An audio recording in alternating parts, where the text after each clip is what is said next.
Good morning and welcome to episode 3 of SchlickArtTV. Today we are talking about experience over service. I am Lindsay Schlick. And I'm Brian Schlick, so let's dive right in.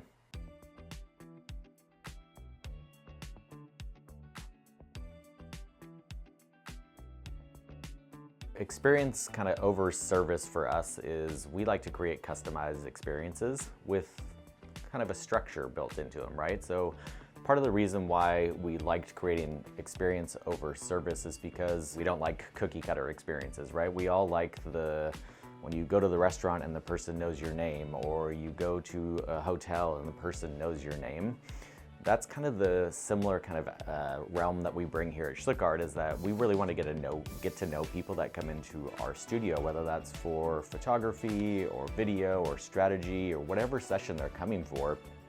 It's not just to do the job, the thing that they've booked and come here for. It's to understand why they're here and what they actually are trying to achieve with their session. Every time we go into those services, we check our emotions. No matter what we're doing, we're having emotions all day, and depending on that service, it can be nerve-wracking, it can be the fear of the unknown, it can be like, ugh, I really didn't want to do this today, but I have to do this today, and I have to interact with another human being and explain what my pain points are and what I need and how they can solve them. And so that creates an experience, whether that is good or bad. Creating a service that has experience where you feel seen, you feel heard, you've explained your pain points, you're explaining what you're going through, and that person then listens and hears you and brings, solutions to your problems. You're going to feel like you had the most amazing experience going through that from start to finish. And that is the difference between, a service with experience and a transactional service.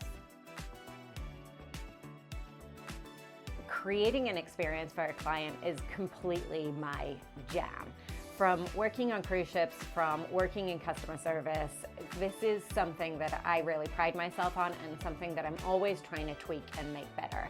So from the point that somebody inquires with us, the first thing that I want to do is have a consultation, whether that is a marketing strategy session, a consultation, whether that is a portrait session, whether that is video.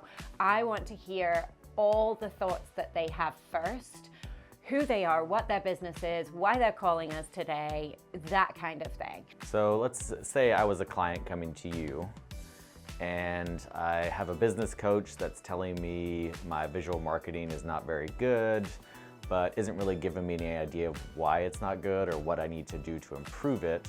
And I called you because I heard you're really good at visual marketing. How would you approach that situation? Well, the first thing I would do is sympathize with somebody who's obviously having a little bit of anxiety around this. Being told by a business coach that something isn't great, and then him not helping solve the problem is going to leave you in a pretty, unhappy situation, and you're going to feel a little lost. So we need to address that first, because if I dive right in on a problem-solving situation where you haven't given me the details yet and you are full of anxiety, I'm just going to make your anxiety worse. So I think I would then put it back on her and ask her, how is she feeling about all of this? Like, let her have her emotions, let him have his emotions, and tell me, what's coming up for you? What's the experience like going through with this business coach? I'm not trying to tell that business coach what to do or anything like that. I'm just letting the client have their moment for a second. I think the first thing that happens is that it kind of negates the person walking through your door or that calls you on the phone, right? Because it's just like, this is what I do, this is the thing that you need to buy, and thank you, goodbye. Like, there's no like feeling behind it. There's no experience behind it, for lack of a better word, because that person just feels like they were a transaction, right? They were just, give me your money and move on so the next person can come in and give me more money, right? And when you're dealing with real people, real humans, which we all are when we're running a business, we have to factor that into it, right? We have to factor in that that person's coming in for whatever product or service you're selling them and help them understand the value of coming in to you for that product and service, right? When you start any business, or even if you're in the middle of owning the business, if you don't have your operations, your policies and procedures, your systems, the day-to-day, not client-facing work, the operations of your business all templated out, you can't give an individual client experience. So what I mean by that is, on the operations side, anything in your business can be broken down into a template, a script, and a checklist. Yeah, a template, a script, and a checklist. We talk about this at SchlickArt constantly. Thank you, Rachel Cosgrove from Results Fitness, from teaching us this lesson. Being able to take the time and sit down with them and listen to their problems and solve their problems and create an experience for them, because you've opened a door in time because all the other stuff was organized prior. Yeah, and I think what that actually does is it provides solutions that are valuable to them, right? So when they walk out of your experience, they felt like they achieved something, that they're ready to make that happen in their business or whatever the solution is. And it gives them more of a sense that if they need to ever do this again, they're probably going to come back to you because you were the person that provided that valuable solution to them. Yeah, you inspired them. You inspired them to come back. You inspired them to make their business better. You inspired them to have a great day afterwards, not leave making a decision, well, that was a bad dentist appointment, I'm now gonna, have a bad day. You're setting them up for success.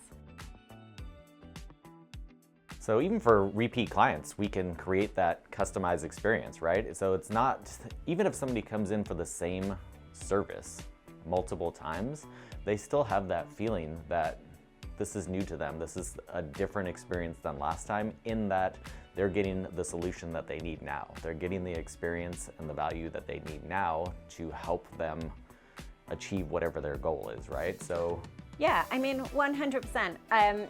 We all evolve over time, and especially I feel like good businesses attract good businesses, and good businesses are always growing, learning, and evolving, right?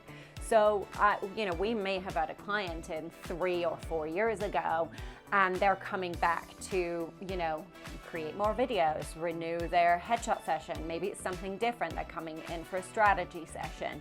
Whatever it is, they have grown and learned from, the year that they came in 4 years ago to now, and so have we. And so they're bringing me, for lack of a better term, new problems, right? They're bringing me, what is going on with them in their business now. They've grown, and they're like, okay, now we're here. I need X, Y, and Z from you. But it's not that their brand or their business has completely done a 180. It's that they've evolved, and their visual assets, their marketing, their branding all needs to evolve with them. And that inspires us to create a new service or a new, product for where they are right now. I feel like we get so much great feedback every time we create a service because of the emotional connection that we create with our clients. We've created friends for life. We really have. From the moment they come in the door and we have a connection, we talk about, we have personal conversations no matter what we do. We then see those people out at events or out in the world, or, they'll send me a handwritten note or even flowers. I'll bump into them in Trader Joe's, no matter what it is. And they're constantly giving me positive feedback to the experience they've had here at SchlickArt. And I think that is invaluable. I'm thinking of Christina specifically, to know where she started and know what kind of advice she was getting before she came to us, and how she wasn't necessarily, even tracking her numbers in the most correct way. And we kind of just helped give her that sounding board and those solutions to help her get her business to where she kind of thought it was, and even beyond that now, right? And to give her the confidence that she can actually grow her business into something that is valuable and something that she actually loves to do, right? Because she was really, kind of struggling with that a little bit in some areas, and it's really cool to see her go way beyond that now and to grow that business. So it's a really cool thing. And then the other thing that's kind of funny that comes with all the networking and fun stuff that comes with the interacting with people, especially after their sessions, is that we've apparently become a verb now. People have told us that getting schlicked is like a thing, which is kind of cool and kind of weird all at the same time. Super controversial about who created that topic, so maybe, I don't know, comment on the video and say you created it. We're not 100% sure who created that term. Who was the first person who said, you need to get schlicked?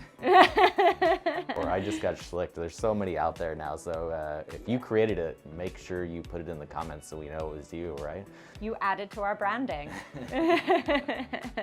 So we hope you guys had a great experience watching this show. And we want to thank you for watching this show. So make sure you stay tuned in for our next episode next month. We look forward to bringing that to you. And thanks for watching, guys. All right, so we hope you guys had a great experience watching this show.